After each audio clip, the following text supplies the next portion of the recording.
Hello, grammar student. I'm here to give you a little bit of instruction about finding subjects and predicates.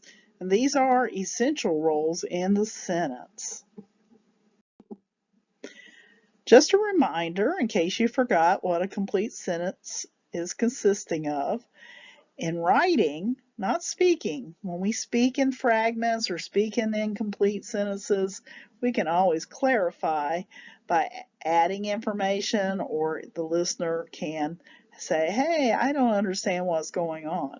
But in writing, the complete sentence has to have both a subject and a predicate so that the reader has all the information about what's going on, who is doing it, or who the sentence is about, or what the sentence is about. And when you're missing one of those in writing, it means it's a fragment. And you can check out my fragment lesson also on this channel.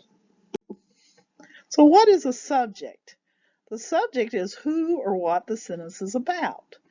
It's not always the case, but many cases it may be the subject may be doing the action. And generally these are going to be nouns or pronouns, even if we don't always recognize that, yeah, it is a noun, such as a word that ends in ing.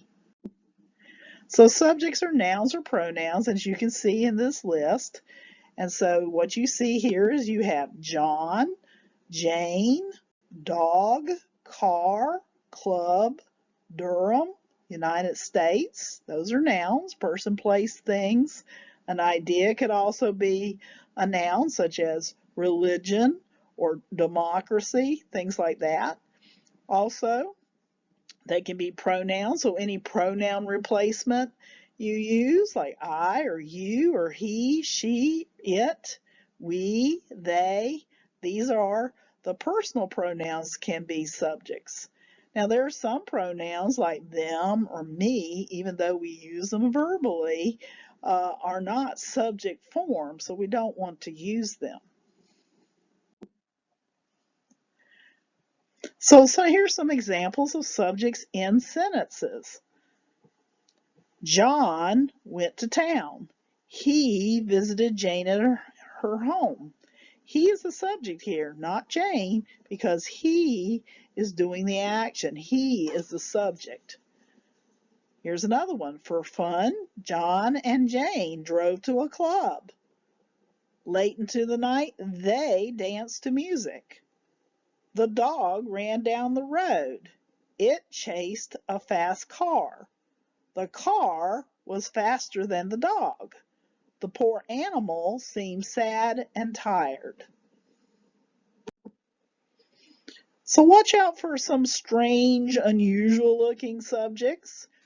For instance, who came to the door? Who's the subject? I don't know who it is, but who is acting as the subject of this sentence? Everyone ate lunch. Again, I don't know precisely who this is, but I do have a subject in the sentence. Durham is a nice city. Durham is the subject. And no, it's not doing action, but the sentence is about Durham. And then you have these kinds of sentences. Sit down. You say, well, I don't see anything in red there on your screen. Well, that's because you are understood. So this might be in context of telling what someone said to someone else. Sit down. Or Bob said sit down. Or sit down was the command. So sit down is you as understood. There goes Bob. Bob is the subject. No, it's not the first word in the sentence. So here it was missing the subject. In this case, is at the end of the sentence. So subjects can be in multiple places. The word here or there is never the subject. How did you fix the problem? Well, this is a question or interrogative sentence, and so subjects tend to be more in the middle of the sentence, so to speak, or the question. And then here's another one, and this kind of setup tends to be in music or in poetry, but creative writers sometimes use it in this order. Down the stairs came Sue. Sue is the subject, not stairs. We're not talking about the stairs, we're talking about Sue. Sue is the subject. So the predicate is the main verb of a sentence. A verb shows action or state of being. I like to call state of being verbs linking verbs.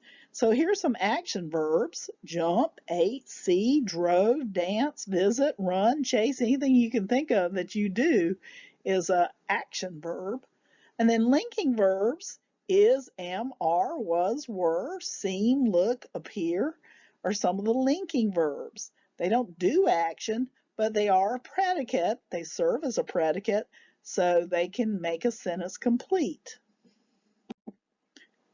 So here's some predicates on the same sentences we looked at just a moment ago.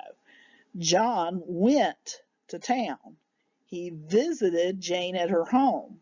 For fun, John and Jane drove to a club. Late into the night, they danced to music. The dog ran down the road. It chased a fast car.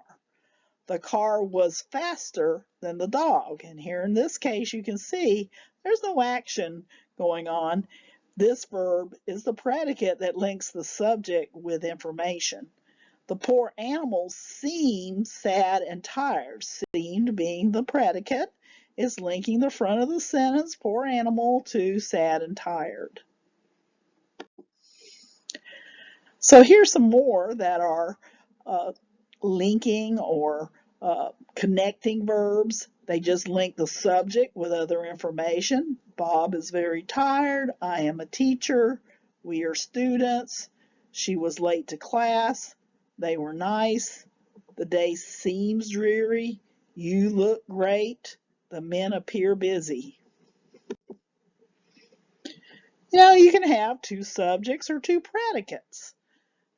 And you could potentially have more than two, but two's probably enough when we write. Joe and I ate supper. Joe and Jane went out. Sue ate dinner, but he did not. After dinner, Bob and Joe played basketball. Skiing and hiking are difficult. Here's two predicates. Joe walked and jogged on the path. She took a left, but he went right. Sue is a nurse. Bob is a doctor. After the walk, Joe left home and took a ride on the bus. The bus and train go fast and take us everywhere. So let's look at this practice here. So think about this for a minute and think about what's the subject and what's the predicate. I'll read the sentences out loud and we'll look at the answers on the next slide.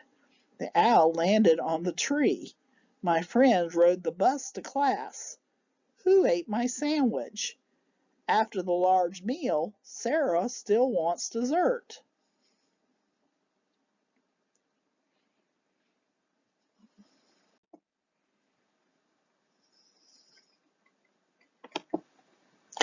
So here you have the answers. Owl is the subject. Landed is the verb or predicate. Friends is the subject. Rode is the predicate. Who is the subject?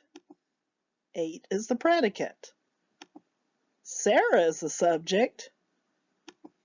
Wants is the predicate. And notice these are in various locations. They're not the first word in a sentence. Can be in different places.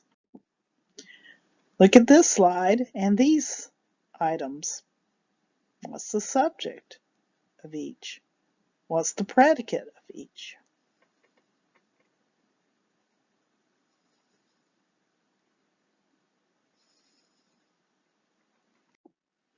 Let's look at the answers. The cat, subject. Walked, predicate. I, subject. Drink, predicate. Subject in number 6 is you is understood because this is a command sentence. But it does have the predicate, go. Here we have subject boy, subject girl. And you could underline both boy and girl together if you were marking these. Played is a predicate, but don't stop. There's the other predicate. So it has two subjects and two predicates. So sometimes we're asked to identify the complete subject and complete predicate. You don't have to have multiple words to go with your subject or predicate, but they're included in a sentence that might be longer or have more explanation. You just have to have a simple subject and a simple predicate to have a complete sentences. So first of all, this might include any descriptive words or phrases that go either with the subject or predicate. My new television fell off the small mantel last night. So here I know television is my subject. And so what words might describe television? Well, my new. And then the predicate here is fell. And are there words that describe fell? Of course, it says off the small mantel last night. All that information after fell tell me something about how it fell. The green house with blue shutters is for sale. So my subject is house. You never choose words that are part of a prepositional phrase as the basic subject, but they might be descriptors of the subject. So look at this. The green describe house, but also with blue shutters describe house. And then, in this case, because you use is as your predicate and it only links the subject house with more information, for sale also describe house. So you have multiple things here. Everything but the word is, which is your predicate, are descriptors of our subject house. Also, when you're looking for complete predicates, you may find that there are helping verbs. So there may be multiple verbs. I've shown you mostly simple sentences with single verbs, but look at this. I do not know how long my yard is. So I is the subject. So what am I doing? I do know.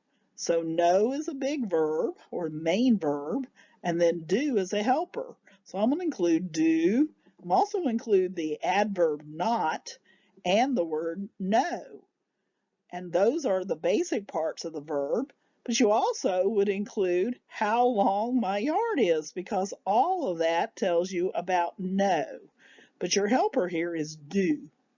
Then your next one, we shall be moving in the spring. We is the subject doing the action. So what are we doing? Shall be moving. Shall be. I have two helpers. Could potentially have up to three helpers with a main verb. Shall be moving. And of course, I would include in the spring because that is a descriptive phrase of also the shall be moving. So let's look at these complicated sentences. I'll give you a minute and think about what are the complete subject and complete predicate in these. I will read them out loud for you. Quickly and softly, the little kitten jumped over its mother. The smart little boy made a huge castle from cans. Suddenly, the old rattling car came to a jarring stop. A friend of my mother came to visit me at home. So here I've marked them for you. So the subjects are in blue. So the little kitten, that's the complete subject. And then all these yellow words are the complete predicate in that sentence. So you have jumped, and I would always identify the simple predicate first, and then look at information that might go with jumped. Clearly I can see over its mother, but look, over here, there are a couple ly words known as adverbs that are actually also describing jumped. So quickly and softly goes with the complete predicate, jumped over its mother. So all this yellow are the complete subject. The smart little boy, that's all your subject in the next sentence. We have boy, and then little, smart, and the all describe the boy. And then what did the boy do? He made. And what did he make or made? He made a huge castle from cans. So all this is part of your complete predicate. In the next one, we have the old rattling car. That's your complete subject. Of course, we see car and the old rattling describe car. And then we have this predicate came and came to a jarring stop. So here we have a prepositional phrase that goes with it. But we also have this ly word up here at the front again, and that's an adverb that tells you when the car came to a jarring stop. Finally, we have a friend of my mother is the subject of this next sentence, and so we have friend and then of my mother. It's a prepositional phrase that describes friend. And then the predicate, the simple predicate, is came. We never want to pick the simple predicate out if it's behind the word to. That's not the predicate. So, but to visit also describes what I came to do, and then me at home also goes with all this, to visit me at home. So came to visit me at home is the complete predicate. Thanks for watching this video. I hope that it helps. Feel free to leave comments in the comments section on YouTube and let me know if there's any way I can add to this or an additional video you'd like to see. Thanks.